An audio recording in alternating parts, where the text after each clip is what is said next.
The train went silent. Not quieter, not slower, silent.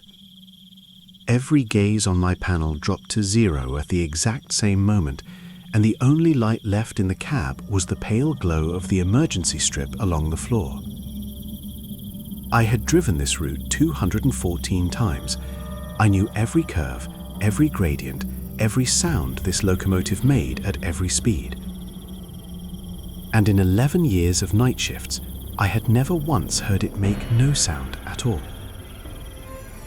I sat completely still in the dark, in the middle of Tunnel 109, at 2:17 in the morning.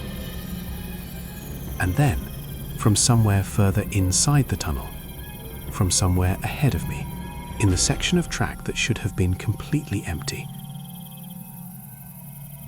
I heard footsteps.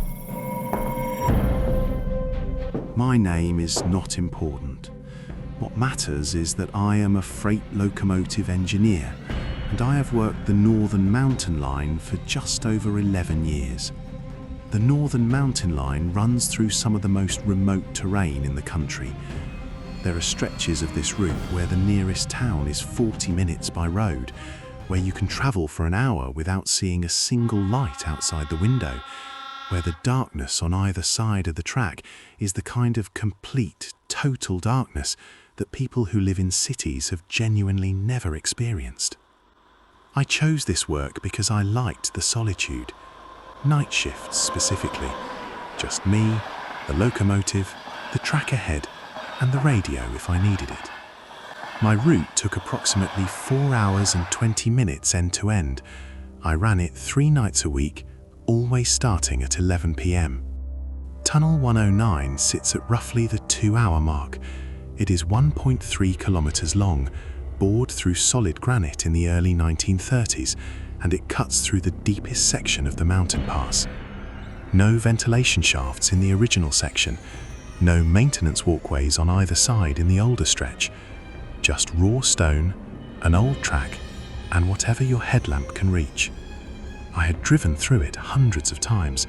I knew it the way you know a room in your own house. I knew the slight leftward curve at the 400-meter mark. I knew the smell of it, cold granite, machine oil, something damp and ancient underneath. I knew the particular resonance the engine made when the tunnel walls closed in around the locomotive. It was as familiar to me as anything in my life. I want you to understand that, because what I am about to tell you is not the story of someone who frightened themselves in an unfamiliar place. This happened to someone who knew that tunnel better than almost anyone alive. The first time anything unusual happened, I dismissed it in under a minute. It was a Thursday night in late October. I was approximately 800 meters into Tunnel 10, past the curve, into the straight section, with about 500 meters left before the exit. My instrument panel flickered. Just once. A single dip across all readings, speed, pressure, the lot, and then they came straight back up. The whole thing lasted less than a second. I logged it as a voltage fluctuation. Old tunnel, old track infrastructure, electromagnetic interference from the granite. These things happen. I had experienced similar dips on other sections of old track before. I wrote it in my shift log, finished the route without incident, went home. The following Thursday, same thing, same location, same single flicker, same instant recovery. I mentioned it to the depot maintenance team. They ran a full check on the locomotive, found nothing. Checked the track infrastructure in that section, found nothing. Suggested it might be mineral content in the granite interfering with certain frequencies. Plausible. I accepted it, filed it away. It was only months later that I thought back to those first 2 Thursdays, thought about where exactly I was in the tunnel when it happened, thought about the precise location, and felt something cold move through me. Because it was always the same point. Not approximately, not roughly. The exact same point, every single time. Here is the false scare. And I tell you this because I want you to understand how completely I talked myself out of being afraid. It was a February night, About 4 months after the flickering started, I was deep in the tunnel, maybe 600 meters in, when my headlamp caught something on the track ahead. A shape, low to the ground, not moving. I reduced speed immediately, hand on the emergency brake, eyes fixed on whatever it was. I got to within 30 meters of it before I could see clearly. It was a maintenance jacket, just a jacket, lying across one rail, left behind by a work crew, orange and reflective, completely ordinary. I stopped the train, got out, moved it off the track, got back in.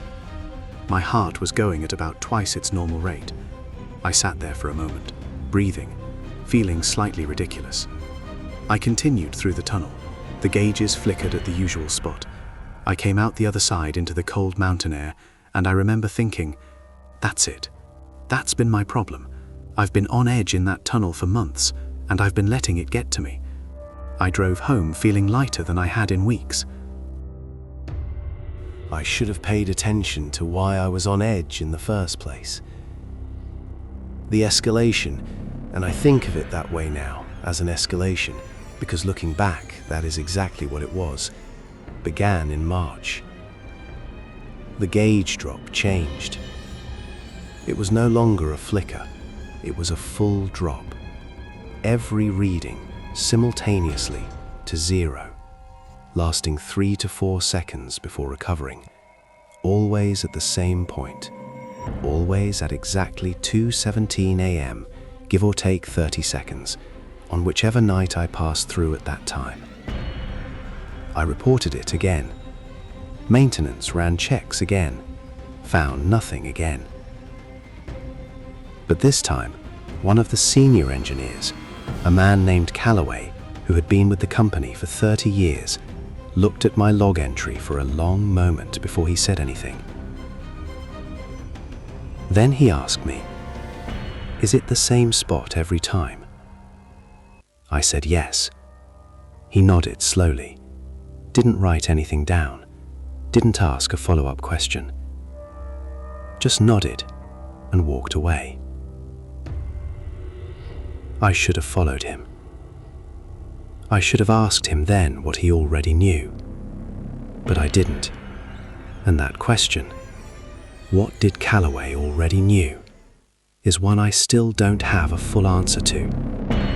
I want you to stay with me here, because this is the part that I have turned over in my mind more times than I can count, and I still cannot find a rational explanation for what I'm about to describe. It was the 3rd week of March, 2:14 a.m. I was approaching the 109 entry at normal speed, and my radio, which had been silent for the previous 90 minutes, produced a sound. Not static, not a voice, a sound. The closest I can describe it, and I have tried many times to describe it accurately, is the sound of something very large breathing, a low rhythmic pressure, in then out, each cycle lasting about 4 seconds.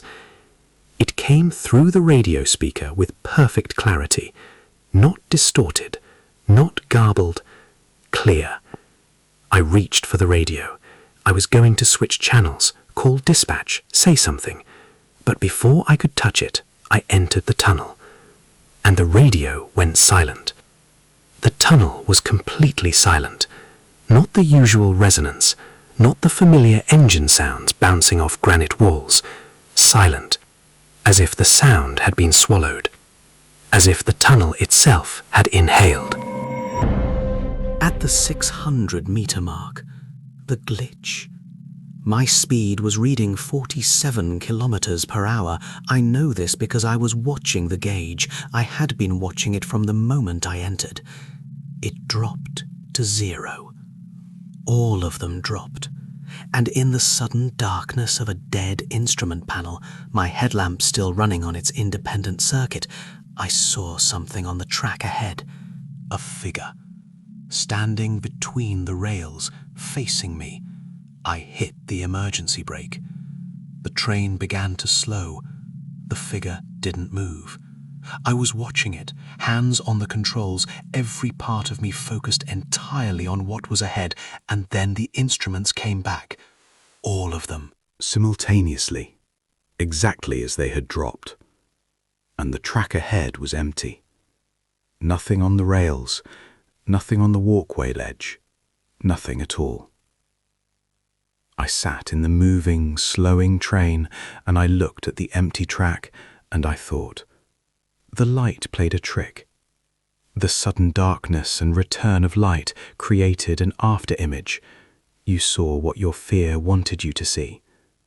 I told myself that for a long time. But here is the thing about after-images. They don't cast shadows. I spoke to 3 other engineers before I spoke to Callaway again. The first, a man named Rez, who had run the Northern Line for 8 years, listened to what I told him and said nothing for almost a full minute. Then he said, "Same spot?" I said yes. He said, "I stopped logging it after the first year."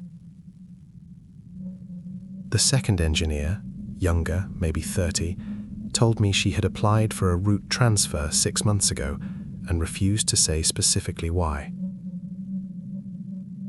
The third, a veteran, 22 years, he said, "The company knows.